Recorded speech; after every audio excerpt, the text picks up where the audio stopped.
है तो पहले तो उसे दुख में से ही गुजरना होगा, क्योंकि तुमने जन्मों जन्मों तक दुख अपने चारों तरफ निर्मित किए हैं। कौन उनसे गुजरेगा तुम अगर न गुजरे तो? इसको हमने कर्म कहा है। कर्म का कुल इतना ही अर्थ है कि जन्मों जन्मों तक हमने चारों तरफ दुख निर्मित किए, जाने अनजाने हमने दुख की फसल बोई है, काटेगा कौन?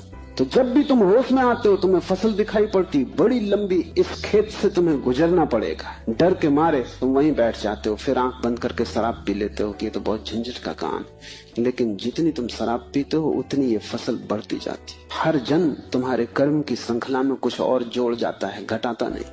होश से भरोगे तो पहला तो घटना ये घटने ही वाली है कि तुम्हारे जीवन में चारों तरफ दुख दिखाई पड़ेगा, नर्क, क्योंकि तुमने वो निर्मित किया है। और अगर तुमने हिम्मत रखी और तुम उस दुख से गुजर गए तो जिस दुख से तुम सचेतन रूप से गुजर जाओगे वो फसल कट गई। उन दुखों से तुम्हें न गुजरना पड़ेगा फिर। और अगर एक बार तुम सारी दुख की श्रृंखला से गुजर जाओ, अगर तुम उन सब से गुजर जाओ और होश न खो और हिम्मत जारी रखो कि कोई फिक्र नहीं, जितना दुख मैंने पैदा किया है मैं गुजरूंगा, मैं अंत तक जाऊंगा। मैं उस प्रथम घड़ी तक जाना चाहता हूं जब मैं निर्दोष था और दुख की यात्रा शुरू न हुई थी। प्रवेश करूंगा ही, चाहे